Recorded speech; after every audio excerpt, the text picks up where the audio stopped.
하나님 말씀은 사무엘하 7장 1절부터 17절까지 교독하시겠습니다. 사무엘하 7장 1절부터 17절입니다. 구약성경 473페이지요.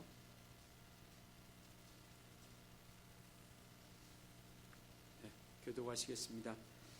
여호와께서 주위의 모든 원수를 무찌르사 왕으로 궁에 평안히 살게 하신 때에 왕이 선지자 나단에게 이르되 볼지어다 나는 백향목 궁에 살거늘 하나님의 교회는 휘장 가운데에 있도다. 나단이 왕께 아뢰되 여호와께서 왕과 함께 계시니 마음에 있는 모든 것을 행하소서 하니라.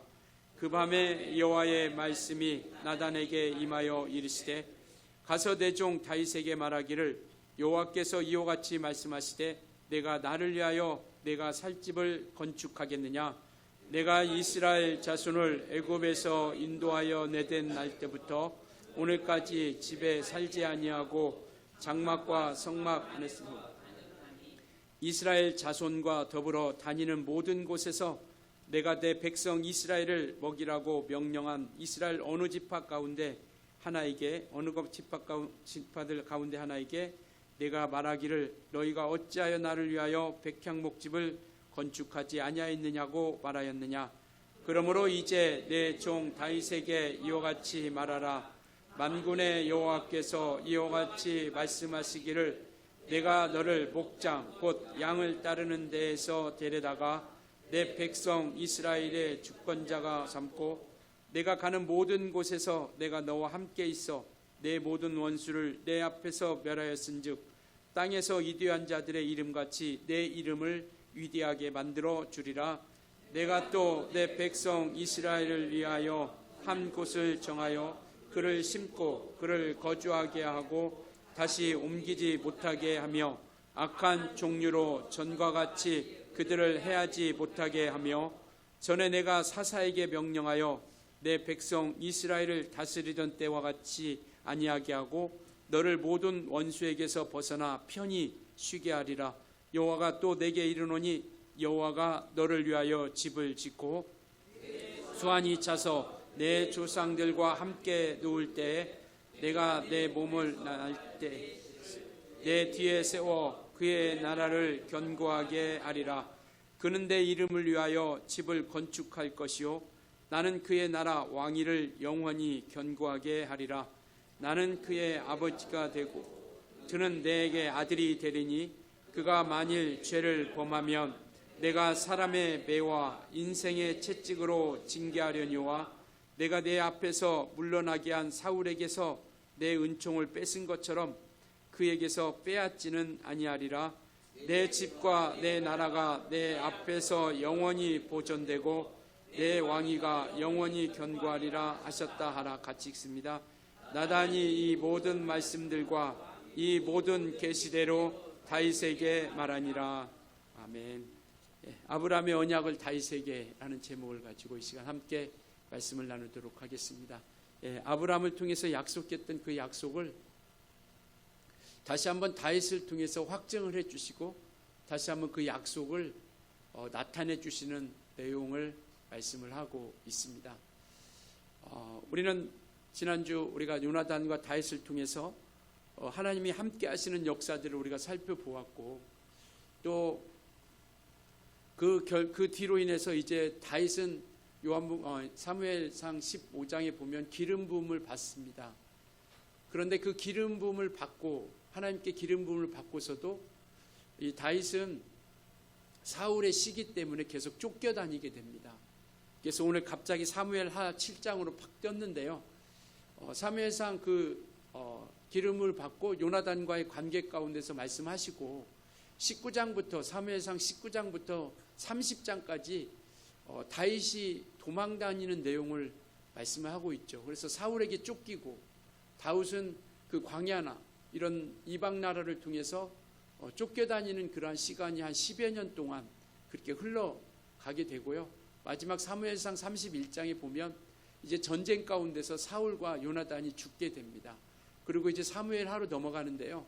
사무엘하 1장으로 넘어가면 이제 그곳에서 사울과 요나단이 죽는 장면으로 시작을 하게 되고요. 마침내 이제 하나님께서 다윗에게 왕을 세우게 되는 것을 시작으로 사무엘하가 이렇게 시작이 됩니다.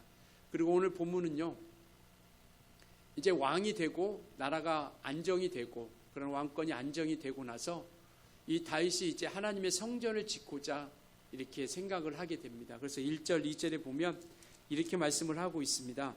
여호와께서 주의 모든 원수를 무찌르사 왕으로 궁에 평안히 살게 하신 때, 그러니까 하나님께서 함께 하셔서 이제 나라가 안정이 되고 또 궁에 이제 거하는 그런 모습 가운데서 2절 우리 한번 같이 읽을까요? 시작.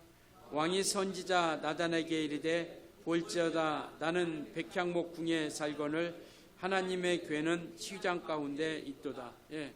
이제 궁은 정말 아름답게 백향목으로서 최고의 나무, 그때 당시에 최고의 제목을 통해서 왕궁을 짓고 나서 이렇게 돌아보니까 하나님의 집이 초라한 거죠. 왜냐하면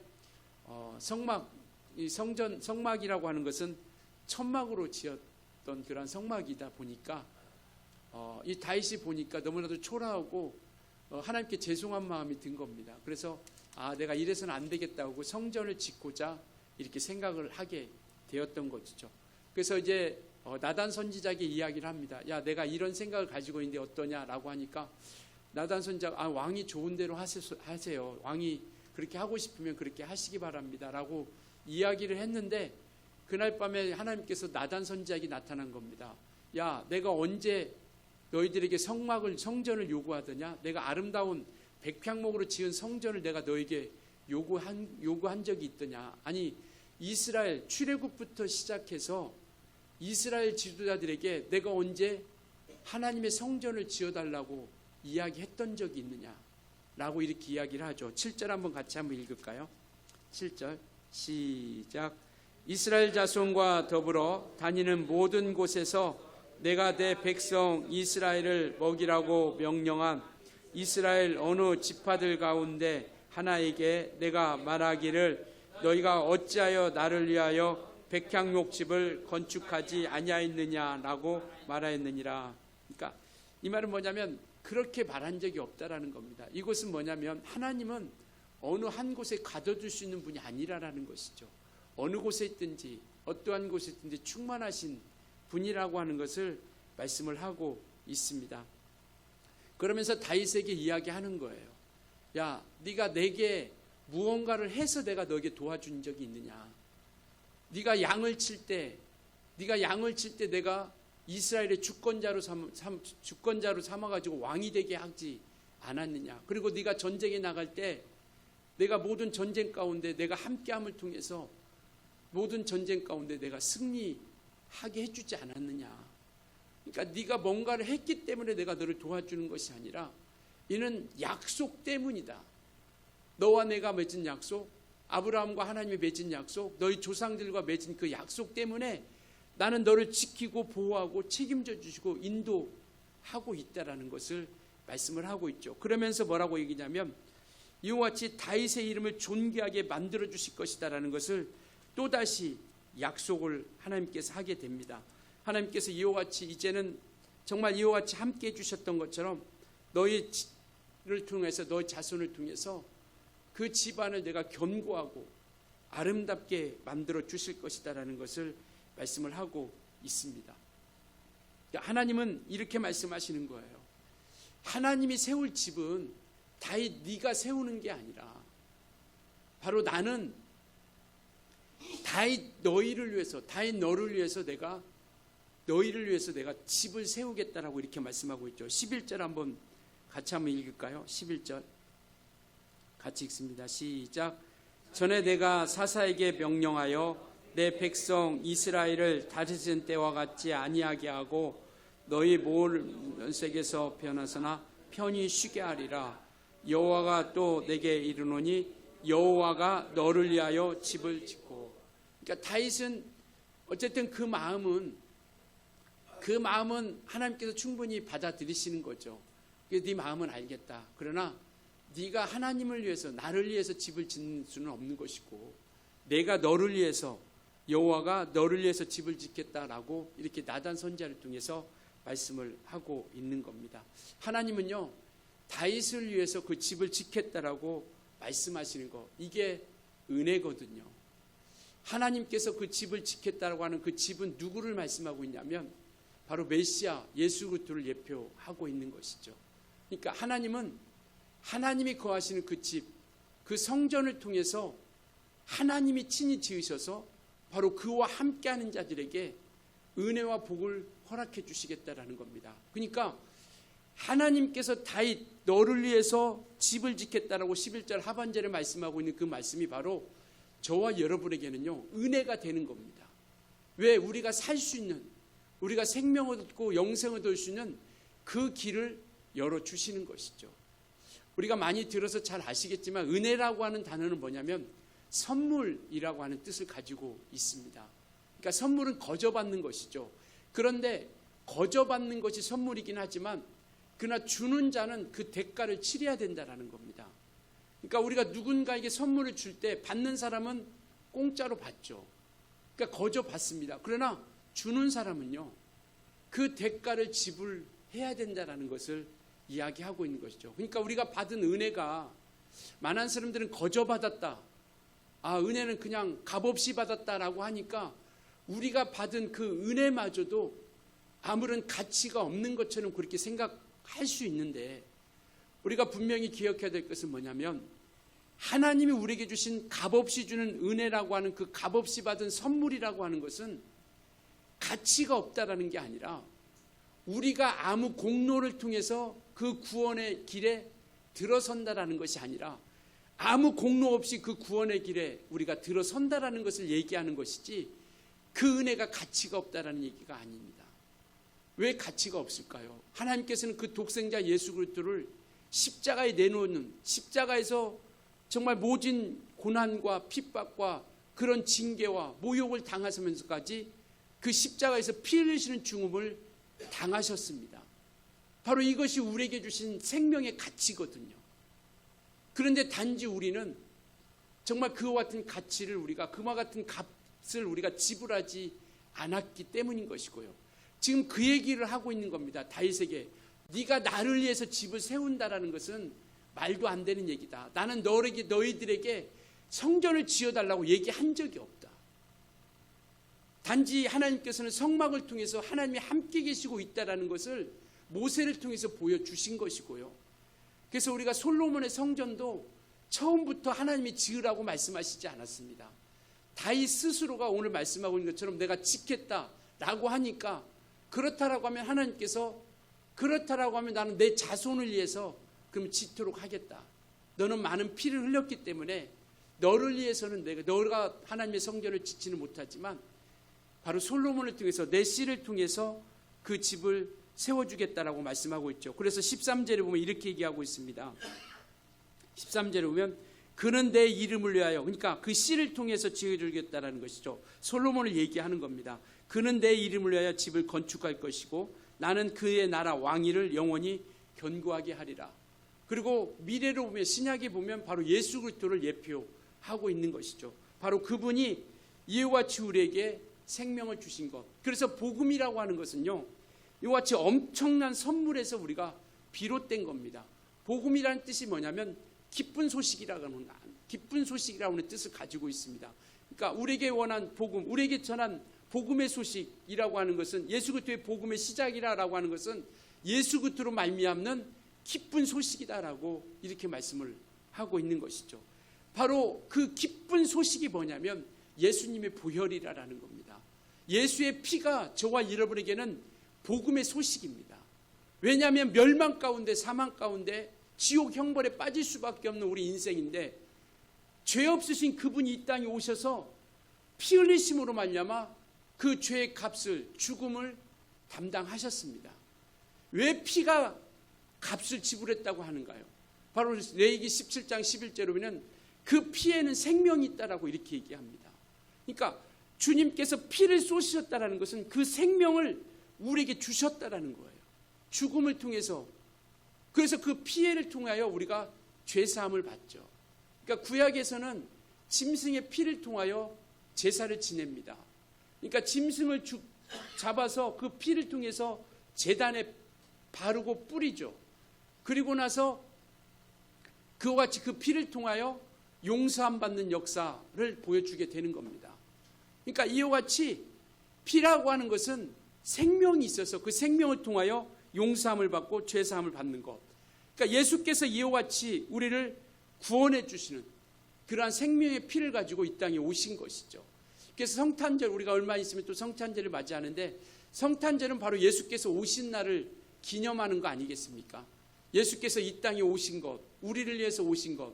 그게 주님은 이 땅에 왜 육체를 가지고 오셨느냐? 하나님이시니까 왜 육체를 가지고 오셨느냐? 육체가 아니면 죽음을 경험할 수 없기 때문에요. 그래서 그분은 종의 형체라고 하는 가장 낮은 모습의 그 육체를 가지고 이 땅에 오셔서 죽으시러 오신 거예요. 그래서 제한을 받고 또 많은 어려움을 갖지만 육체라고 하는 하나님이시니까 그 부끄러움을 가지고 이 땅에 오신 것은 그 육체가 아니면 죽음을 경험할 수 없기 때문에 이 땅에 육체로 오셔서 바로 우리 대신, 아니 나 대신, 여러분의 각각 영혼의 대신 하나님께서 이 땅에 죽으셨다라는 것을 말씀을 하고 있습니다. 그러니까 우리가 신앙생활하면서 많은 사람들이 어려워하는 이유가 바로 그거잖아요. 내가 얼마만큼 해야 하나님이 기뻐하실까? 내가 얼마만큼 해야 천국에 갈 수 있을까? 내가 헌금을 얼마만큼 해야 되지? 내가 예배를 몇 번이나 드려야 하나님 앞에 우리가 구원을 얻고 우리가 천국에 갈 수 있을까? 그러니까 무엇인가를 우리가 해야 구원을 받고 생명을 얻고 영생을 얻을 수 있다라고 하는 그 생각 때문에 많은 사람들이 믿음 가운데서 힘들어하고 넘어지게 되는 것이죠. 내가 예배 한번 빠지면 나 천국 못 가는 건가? 구원 못 받는 건가? 라고 하는 것들을 통해서 우리 믿음을 자꾸 흔들리게 되는 것이죠. 이제 우리가 구원받았다라는 것, 우리가 생명을 얻었다라고 하는 것은 뭐냐면, 뭔가 우리가 구원을 받기 위한 것으로 삶을 살아가는 것이 아니라 구원받은 자로서, 은혜 받은 자로서, 죄사함 받은 자로서 우리가 하나님을 어떻게 하면 잘 섬길까를 우리가 고민하게 되는 것이죠. 부모님의 은혜를 기억하는 사람들은 어떻게 하면 부모를 좀 잘 공경할까, 어떻게 하면 좀 그를 기쁘게 할까 생각하는 것처럼 어릴 때는 가르치죠. 야, 부모는 이렇게 섬겨야 돼. 먼저 좋은 것이 있으면, 먹을 것이 있으면 어른 먼저 드려라. 어른 먼저 드리고, 어른 이러한 것들을 통해서 가르치죠. 그러나 장성한 자가 되었다라는 것은, 이제 은혜를 생각하고 철이 들기 시작했다라는 것은 부모님의 마음을 알아가기 시작한다라는 거 아니겠습니까? 그래서 그분의 마음을 우리가 기쁘게 하고 흡족하게 하려고 하는 것. 그러니까 우리가 하나님께로 받은 은혜를 기억한다라고 하면 우리는 이제 저주받을까 봐, 지옥 갈까 봐서 우리가 섬기는 것이 아니고 순종하는 것이 아니라 어떻게 하면 하나님을 기쁘시게 할까? 어떻게 하면 하나님을 온전히 나아갈 수 있을까? 왜냐하면 그분은 우리가 죽어야 할 죽음을 아무 대가 없이 그 죽음을 맞이한 것이고요. 그리고 우리의 믿음은 뭐냐면 이 사실을 받아들이는 겁니다. 그러니까 신앙은 그것을 받아들이고 믿고 시인하는 거예요. 그래서 마음으로 믿어 의에 이르고 입으로 시인하여 구원에 이른다라고 이렇게 말씀하고 있잖아요. 그러니까 그것을 우리가 받아들이고 인정하는 거예요.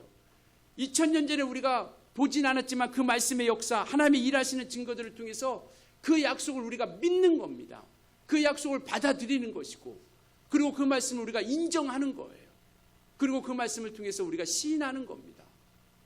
그래서 이렇게 믿음을 가지고 나아가는 그들 가운데 이제 하나님 앞에서 하나님이 기쁘시게 하는 것. 그래서 하나님께서는 다윗의 생각을 바꾸는 거예요.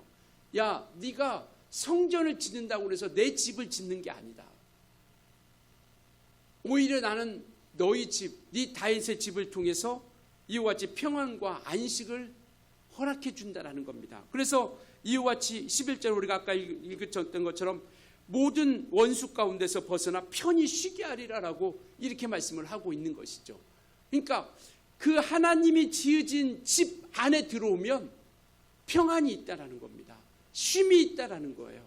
그러니까 메시아 안에, 예수 그리스도 안에 들어오면 바로 하나님이 주시는 영원한 안식과 평안이 있다라는 것을 말씀을 하고 있습니다. 그래서 주님께서도 우리에게 말씀하시길 뭐냐면 내 사랑 안에 거하라.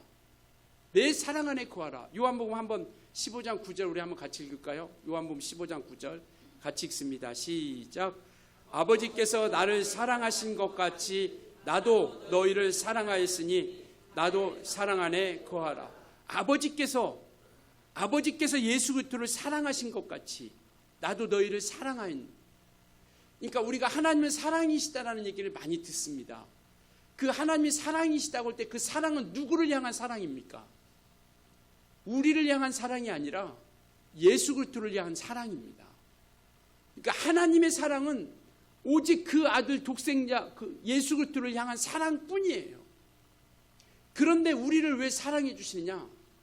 하나님이 사랑하시는 예수 그리스도 안에 거하기 때문에 우리를 그 하나님의 아들 예수 그리스도를 사랑하는 그 사랑을 통해서 우리를 사랑해 주시는 거예요. 그러니까 우리가 예수 그리스도의 사랑 안에 있지 아니하면 하나님의 사랑받지 못한다라는 겁니다. 그러니까 우리가 뭔가를 했기 때문에 사랑받는 게 아니라 우리가 아무 공로 없지만 예수를 믿는 믿음 안에서 예수 그리스도 안에 사랑 안에 거하기 때문에 하나님께서는 이와 같이 그 예수 안에 거하는 그 사랑, 그 아들을 사랑하는 그 사랑을 통해서 우리를 사랑해 주시는 거예요. 이게 하나님의 사랑입니다. 그냥 세상 사람들은 얘기하잖아요. 야, 하나님이 사랑이시다면서 왜 이렇게 세상을, 그리고 왜 우리를 다 지옥에 보내? 바로 그것은 우리가 말씀을 오해하기 때문에 그런 거예요.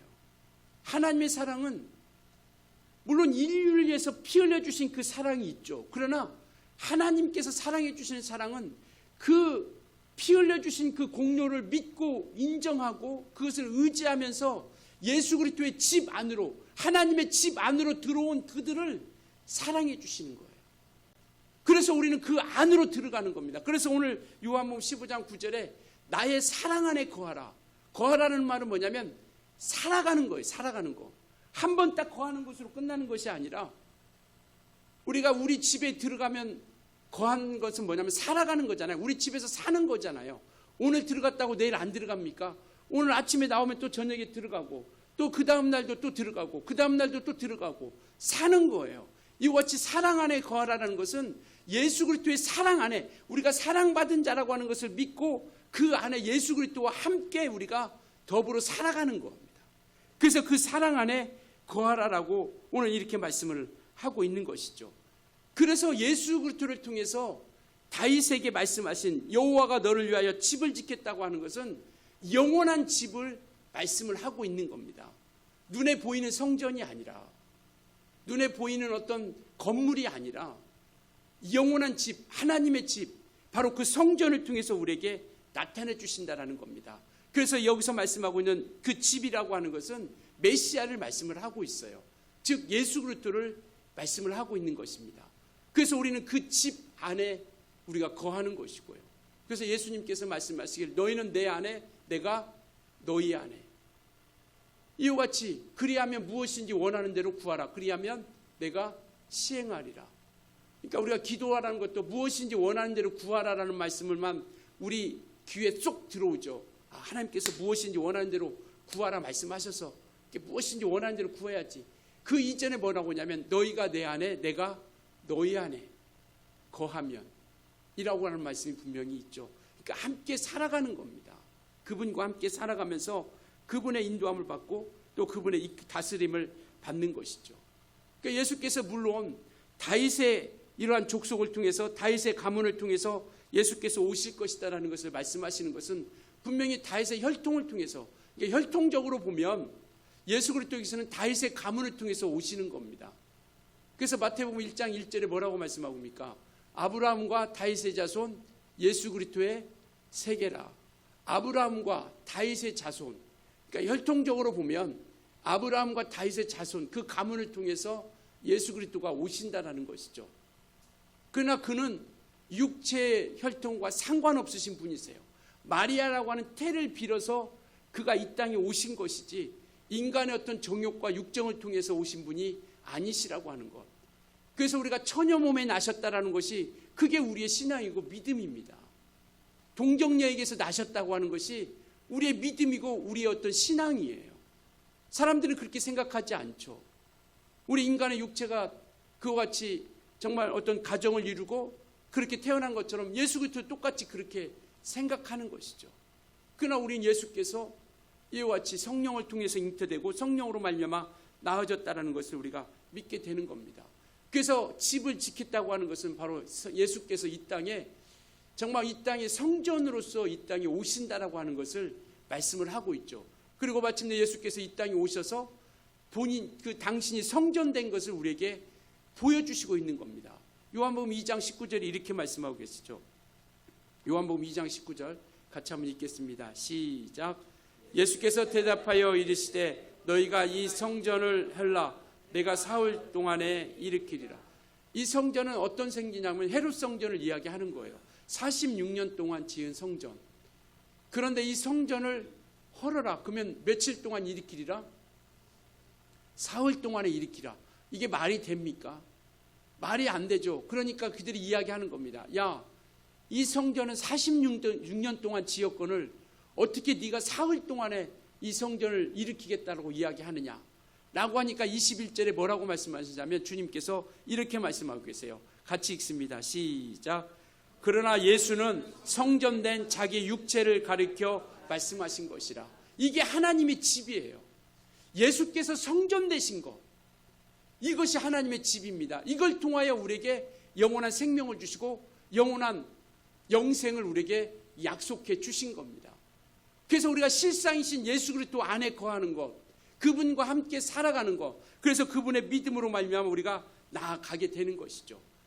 근데 예수께서는 이제는 이 땅에 그러한 육체의 삶을 마감하시고 또 그가 죽으시고 부활하시고 지금 어디에 계세요?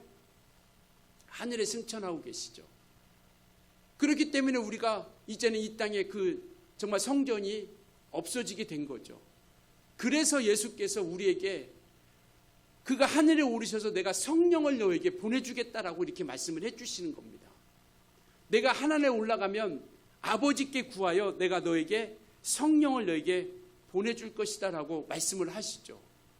그래서 이와 같이 이제 그가 부활하시고 승천하셔서 우리 믿음의 사람들에게 정말 죄사함을 받고 용서함을 받고 회개하는 자들에게 성령으로 인쳐주시는 겁니다. 너희가 죄사함을 받고 정말 죄사함을 받고 용서함을 받고 침례를 받으면 내가 너에게 성령을 샘물로 주리니라고 사도행전 2장에 말씀하신 것처럼 마침내 예수께서 부활하시고 나서 이와 같이 성령이 우리 가운데 임하시게 된 것이죠. 그래서 이제는 저와 여러분을 성전 삼아 주신 겁니다. 그래서 고린도전서 3장 16절에 뭐라고 말씀하냐면 너희는 하나님의 뭐라고요? 성전이다라고 이렇게 말씀하고 계세요. 믿으십니까? 예수께서 성전의 모습을 실상을 보여주셨고 그리고 이제는 저와 여러분에게 성령으로 인쳐주심을 통해서 우리가 하나님의 성전이라고 하는 것, 하나님의 집이라고 하는 것. 그래서 고린도전서 3장에도 너희는 하나님의 집이요 밭이요 하나님의 동역자다 이렇게 말씀하고 계세요. 우리는 하나님의 집이라는 겁니다. 그래서 우리가 하나님의 집으로서 이제는 우리가 하나님이 원하시는 집으로서 우리가 아름답게 만들어 가는 거예요. 온전히 세워져 가는 겁니다. 이것이 구원받은 자로서의 기쁨을 가지고 하나님을 온전히 섬기며 그 믿음을 가지고 나아가는 것이죠.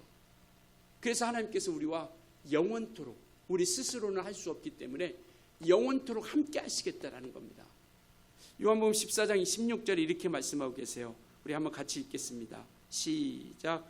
내가 아버지께 구하겠으니 그가 또 다른 보혜사를 너에게 주사 영원토록 너희와 함께 있게 하시리니.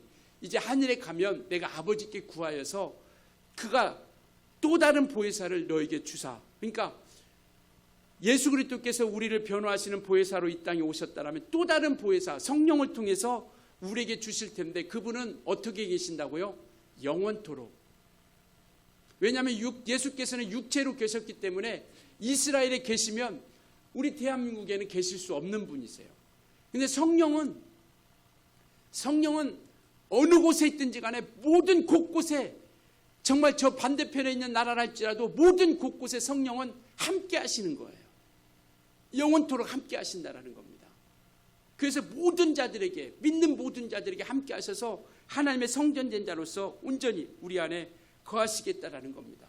그래서 우리가 구원받았다고 하는 것은 어떤 행위를 통해서 하나님 앞에 보여드리는 것이 아니라 이제 구원받은 자로서 하나님의 집이 된 자로서 하나님의 거룩한 성전이 되었다라고 한다면, 이것을 우리가 믿음으로 고백했다라고 한다면 어떻게 하면 하나님을 기쁘시게 할까를 우리가 살아가는 것이죠. 그러니까 우리가 행위를 통해서 구원받고자 하는 것이 아니라 구원받은 자로서, 생명을 얻은 자로서, 천국을 소유한 자로서 이제는 우리가 어떻게 하면 하나님을 잘 섬길 것인가라고 하는 것, 바로 그 일을 우리가 나아가게 된다라는 겁니다. 그래서 믿음이 성장하고 신앙이 성숙되면 하나님을 어떻게 잘 섬길 것인가 라고 하는 것을 생각하게 되는 것이죠. 그것을 통해서 우리가 구원받고자 하는 것이 아니라, 그러니까 우리가 하나님 앞에 헌금 얼마 하지? 교회 가야 되나 말아야 되나? 예배 몇 번 해야 되지? 이러한 것이 하나님 앞에 얼마나 우리가 부끄러운 일이냐라는 것이죠. 하나님께서는 그 모든 것들을 통해서 우리에게 주셨으니 그 은혜를 우리가 기억한다라면 이제는 우리가 하나님을 어떻게 하면 잘 섬길까, 어떻게 하면 주의 일을 이루어갈까를 우리가 고민하고 번민하게 된다는 것이죠. 그러니까 우리가 믿음이 자라가야 된다는 겁니다. 성장해야 된다는 거예요. 왜? 하나님께서 보고 싶어 하시니까. 그래서 우리는 그 약속하신 것을 통해서 이제 우리는 감사함으로 우리가 무엇을 하든지 이루어가는 겁니다. 그래서 우리가 무엇을 하든지 이제는 우리가 신앙의 삶 가운데서, 믿음 가운데서 감사함으로 하는 거예요. 무엇을 하든지 간에 우리가 기도를 해도 감사함으로, 전도를 해도 감사함으로, 예배를 해도 감사함으로, 우리가 봉사를 해도 감사함으로 하고, 우리가 무엇을 헌금을 해도 감사함으로 하고, 우리가 정말 하나님 앞에 찬송을 해도 감사함으로 우리가 이루어가는 겁니다. 그래서 이제는 우리가 주님의 집을 세우겠다고 하신 약속처럼 우리에게 성전되게 하셨으니 이제는 우리가 하나님께 감사함으로 우리가 나아가는 것. 그래서 하나님께서 정말 행하시는 일들이 우리에게서 가득 차게 만들어 가는 겁니다. 하나님이 함께 하시는 역사들이 우리 가운데 충만하도록 우리가 만들어 가는 거예요. 그래서 우리가 읽진 않았지만 17장 24절부터 보면 이렇게 이제 다윗이 기도하는 겁니다. 18절부터는 다윗이 하나님 앞에 너희가 하나님의 집을 세우겠다 약속하고 나서 이제 다윗이 하나님 앞에 기도하는 장면이에요. 24절부터 26절까지만 우리 같이 읽겠습니다. 시작. 주께서 주의 백성 이스라엘을 세우사 영원히 주의 백성으로 삼으셨사오니 여호와여 주께서 그들의 하나님이 되셨나이다. 여호와 하나님이여 이제 주의 종과 대하여 말씀하신 것을 영원히 세우시며 말씀하신 대로 행하사 사람이 영원히 주의 이름을 크게 높여 이르기를 만군의 여호와는 이스라엘의 하나님이라 하게 하십시며 주의 종 다윗의 집이 주 앞에 견고하게 하옵소서. 그러니까 하나님의 영광을 나타내고 이 하나님의 집이 견고하게 해달라고 기도하는 것처럼 이와 같이 우리는 정말 우리가 하나님의 거룩한 집이 온전하게 세워져 갈 수 있도록 우리가 하나님 앞에 기도하며 간구하는 것이죠. 왜? 하나님이 도우셔야 우리가 온전한 집으로 세워져 갈 수 있기 때문에요. 하나님이 도우시지 않으면 우리가 스스로가 집을 지은 자들은 무너질 수밖에 없어요.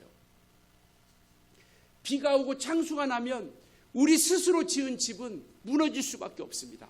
그러나 하나님이 세우신 집, 하나님이 도우시고 하나님이 이끌어 주셔서 세우신 집은 비가 와도 창수가 나도 무너지지 않는다는 것. 이 땅에 심판이 와도, 이 땅에 정말 주님이 재림해도 그 하나님이 세우신 집은요 무너지지 않는다는 겁니다. 그러니까 우리가 성전된 자로서 하나님의 집으로서 온전히 우리가 세워져 가는 것이죠. 그분의 도우심을 통해서. 왜냐하면 우리 주님은 우리가 생각하는 것보다 훨씬 크신 분이십니다. 우리 주님은요 우리가 생각하는 것보다 훨씬 능력이 많으신 분이세요. 종종 많은 사람들이 하나님 이것까지 해주실 수 있을까? 이것까지? 아니요. 우리가 생각하는 그 이상, 상상할 수도 없는 그 능력이 크신 분이 우리 주님이세요. 믿으십니까? 그분은 못하실 일이 없으신 분이세요. 그렇기 때문에 우리가 주님 앞에 기도하고 간구하고 엎드리는 겁니다. 그래서 우리가 하나님의 집의 역사를 만들어가는 것은 이제는 우리가 감사함과 함께 겸손함으로 나가는 거예요. 하나님 앞에 우리가 겸손함으로 나가는 거예요. 교만하지 않고 자만하지 않고 오만하지 않고 하나님 앞에 철저히 우리 자신을 내려놓고 그분 앞에 맡기는 겁니다. 우리 생각으로 제한하지 않고 우리 생각보다 크신 분이고 우리가 생각했던 길보다 그분은 높은 길을 가지고 있다라는 겁니다. 비록 지금 당장은 우리가 생각했던 모습이 아닐 수도 있어요.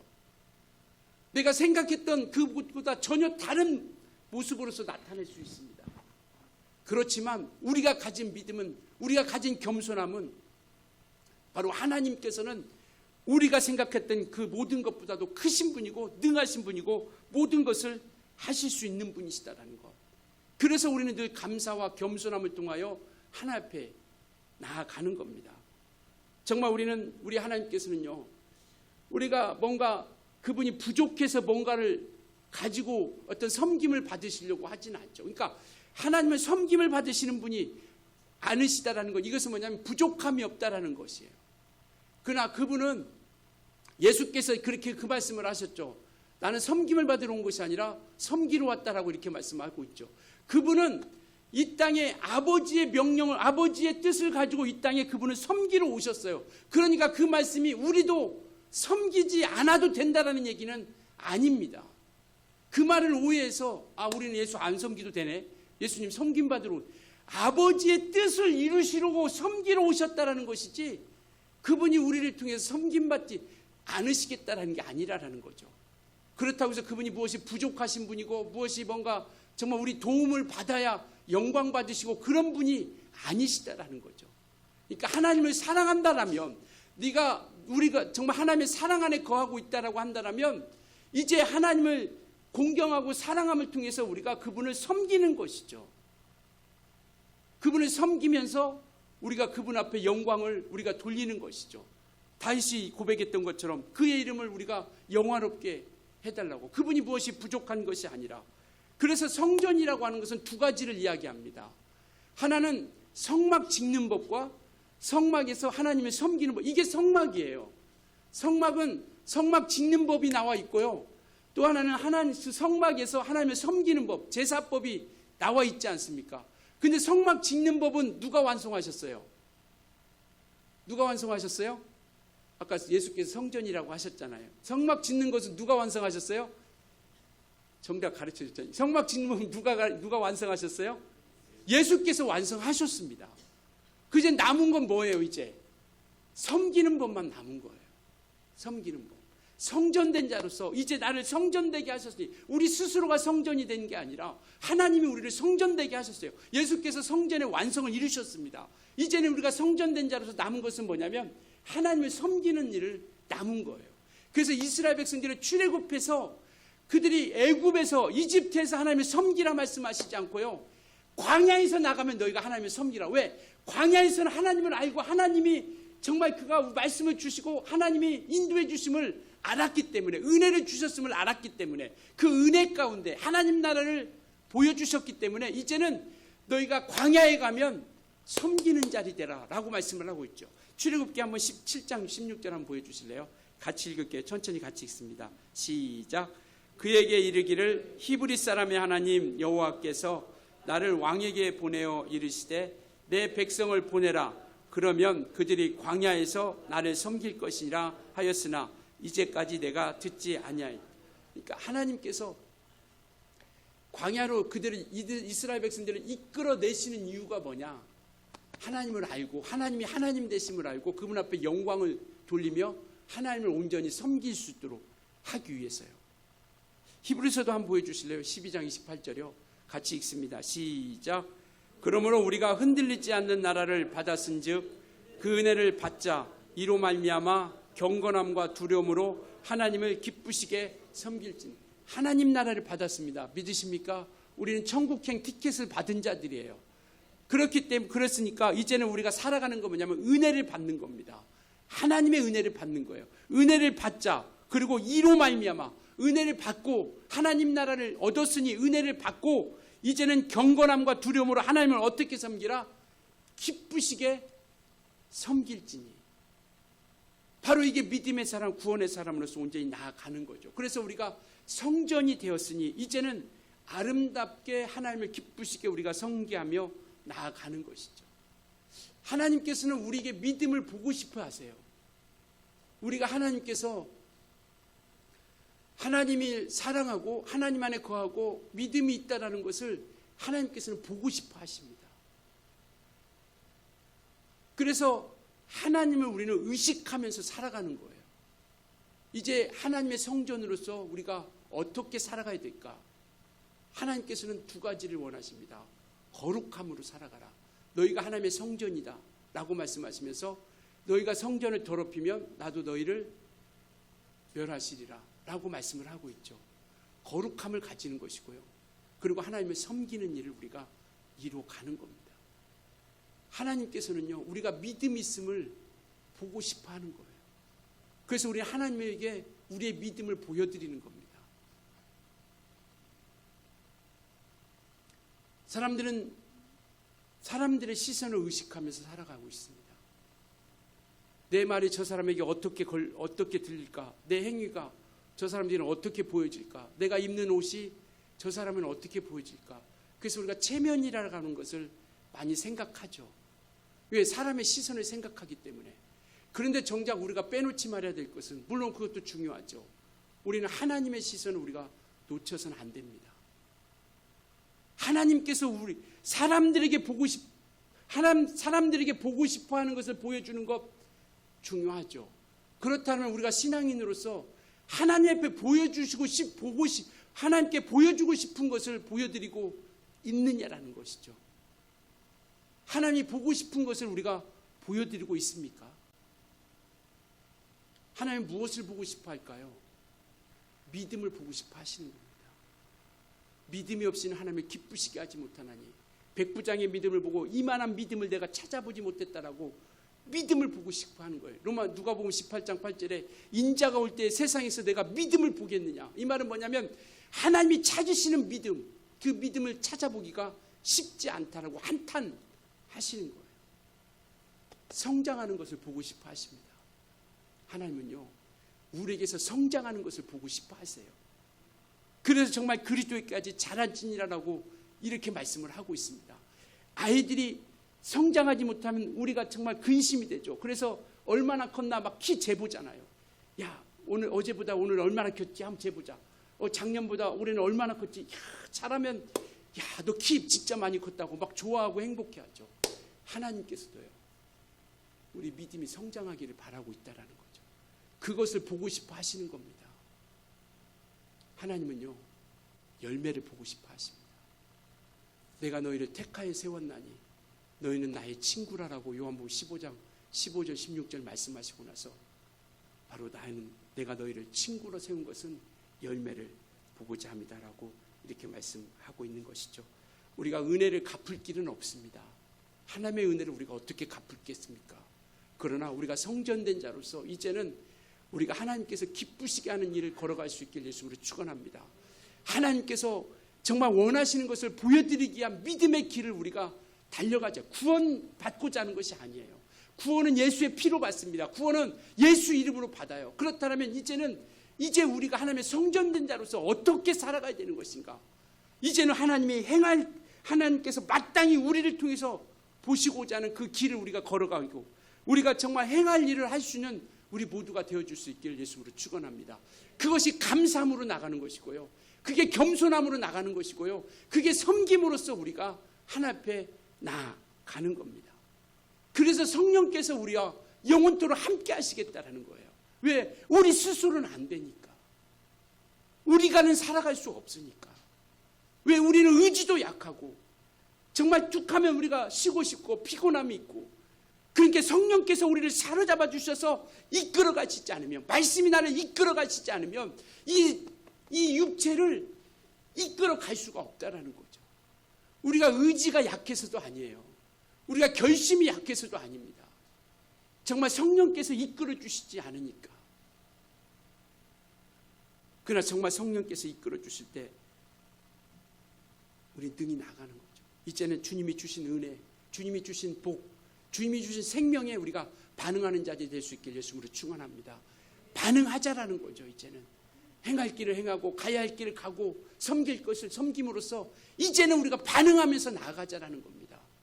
그래서 우리가 내년에는 열매 맺는 삶을 살아가자는 표현을 가지고 달력합니다. 좀 열매를 우리가 하나님 앞에 아직 안 붙여서 없어요. 열매를 맺는 삶으로서 우리가 이제는 좀 나아가자라는 거죠. 왜? 반응하자라는 겁니다.